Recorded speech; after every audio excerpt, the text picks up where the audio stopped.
Imagine a world where your life depends on a 3-foot piece of steel. It is not just a tool.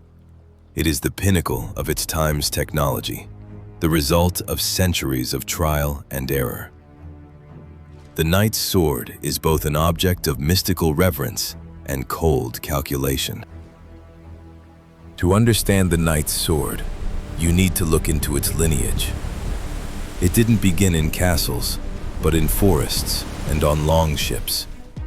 Its ancestor was the Roman spatha, a long cavalry sword that allowed a rider to reach infantry. Later, in the hands of Germanic tribes and Vikings, the spatha evolved into a heavy, fearsome weapon designed for slashing. By the 11th century, with the rise of feudalism, the sword begins to slim down. It becomes longer and more refined. Why? Chainmail appears. Earlier swords were designed to crush bones through skin and fur, but now a balance was needed. The blade had to both cut and thrust into the gaps of armor. It is precisely then that the classic form appears, the cross. It was a brilliant engineering solution.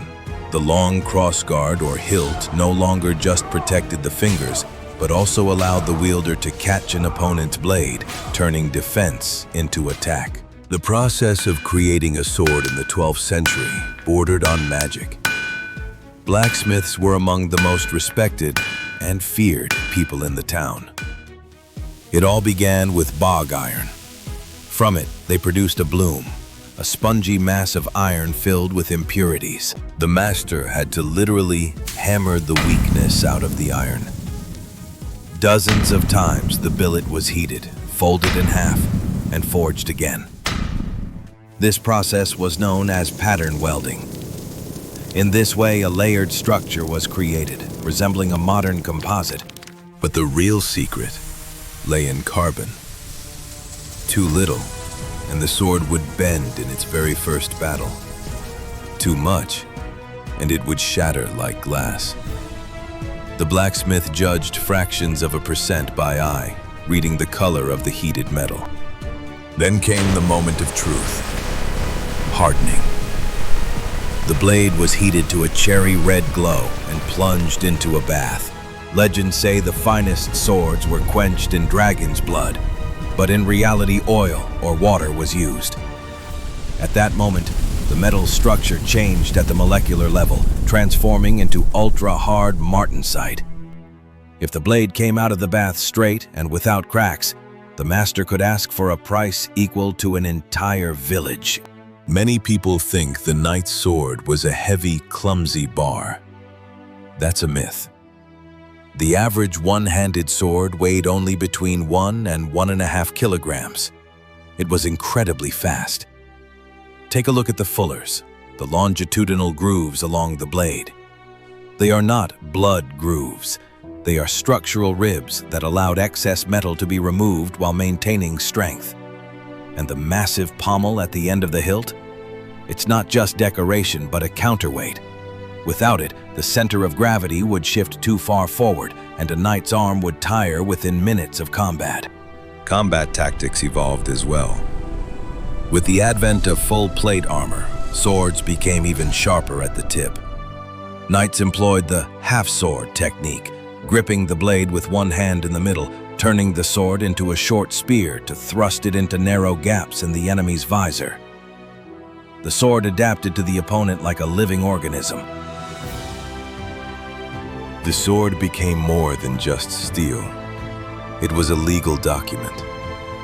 Oaths were sworn on swords to kings. Knights were dubbed with a sword.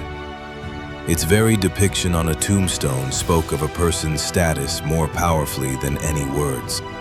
But time spares no one. In the 14th and 15th centuries, gunpowder began to roar on the battlefields. A bullet didn't care about the purity of your steel or the nobility of your birth.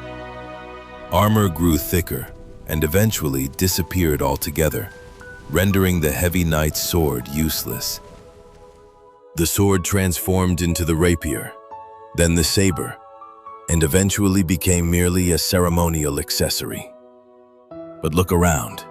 You still see the image of the sword when we speak of justice, protection, and honor. Why? Because no other weapon in history demanded such proximity to the enemy and such purity of craftsmanship from the one who made it. The history of the knight's sword is the history of humanity itself. Our pursuit of perfection, our passion for creation, and our willingness to defend what we hold dear. Even 1,000 years later, when we gaze upon an old blade in a museum, we feel the same energy of fire and steel that people of the past did. The legend does not die. It simply waits for its master. Thank you for taking this journey with us. Subscribe to learn more about how our history was forged.